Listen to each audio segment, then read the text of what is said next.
Assalamualaikum warahmatullahi wabarakatuh. Apa kabar teman-teman? Mudah-mudahan hari ini dan hari-hari selanjutnya teman dalam keadaan baik-baik saja. Alhamdulillah, hari ini kita bertemu dan melanjutkan pelajaran kita, pelajaran bahasa Indonesia. Sudah lama kita tidak bertemu ya. Kita bekerja dan belajar dari rumah. Mudah-mudahan setelah wabah corona ini berlalu, kita bisa bertemu kembali, bertatap muka di kelas, dan belajar bersama-sama. Baiklah, hari ini saya akan membahas mengenai perubahan makna. Apa itu perubahan makna? Dalam pelajaran bahasa Indonesia, terutama pembahasan mengenai tata bahasa, kita mengenal sebuah kondisi yang dinamakan dengan perubahan makna. Perubahan makna dalam bahasa Indonesia dapat berupa pergeseran, dapat berupa pengembangan, atau dapat berupa penyimpangan. Perubahan makna adalah sebuah evolusi dari penggunaan kata. Evolusi ini dapat menjadi sangat berbeda dengan makna aslinya. Salah satu perubahan makna dalam bahasa Indonesia adalah makna ameliorasi. Ameliorasi tentu mungkin ya agak asing terdengar di telinga kita. Apa sih ameliorasi itu? Ya. Ameliorasi adalah perubahan makna suatu kata yang membuat kata tersebut menjadi lebih sopan, lebih halus dari kata yang digunakan sebelumnya. Ya, mungkin teman-teman belum bisa membayangkan atau memberi contoh seperti apa sih perubahan makna ameliorasi tersebut. Baiklah, saya beri contoh salah satu ya. Contohnya begini.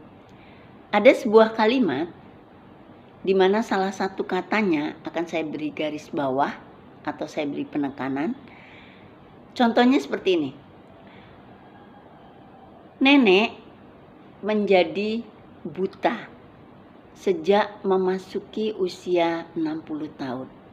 Nenek menjadi buta. Kata buta di sini terdengar tidak enak didengar jika digabungkan dengan kata-kata yang lain dalam kalimat tersebut. Nenek menjadi buta setelah memasuki usia 60 tahun.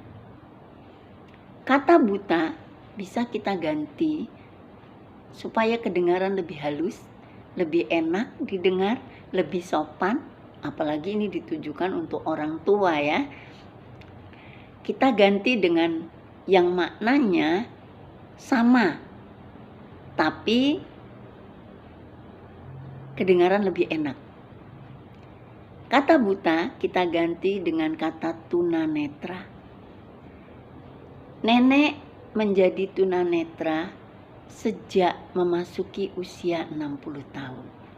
Nah, kata buta dengan tunanetra sebenarnya sama, tapi kata buta itu kedengaran sedikit kasar, sementara kata tunanetra itu terdengar lebih halus. Padahal maknanya mungkin sama, cuma orang yang mendengarnya dan orang yang menerima kata-kata tersebut akan lebih lebih nyaman, lebih enak didengar. Contoh lainnya adalah kasihan sekali Dina. Sejak kecil ia sudah menerima kenyataan bahwa dirinya tuli. Kata tuli di sini bisa diganti menjadi tunarungu. Kasihan Dina. Sejak kecil ia sudah menjadi tunarungu. Enak tentunya didengarnya ya, teman-teman. Baiklah, itu tadi 2 contoh yang bisa saya sampaikan kepada kalian. Mungkin kalian bisa mencari contoh-contoh yang lain ya.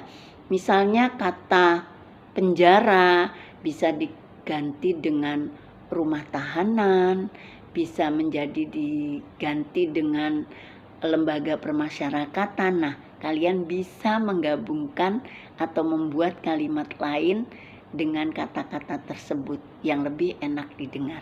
Ya, jadi inti dari pelajaran kita adalah memperhalus sebuah kata. Nah, itu ada dalam makna ameliorasi. Ya, mudah-mudahan pengetahuan yang cuma sederhana ini, sedikit ini bisa menambah pengetahuan dari teman-teman juga, khususnya untuk saya sendiri. Saya rasa itu tadi 3 contoh yang bisa saya sampaikan. Jadi saya rasa cukup jelas ya teman-teman. Memang ini ameliorasi ini maknanya hanya seperti itu. Ameliorasi adalah perubahan makna suatu kata yang membuat kata tersebut menjadi lebih sopan, lebih halus dari kata yang digunakan sebelumnya.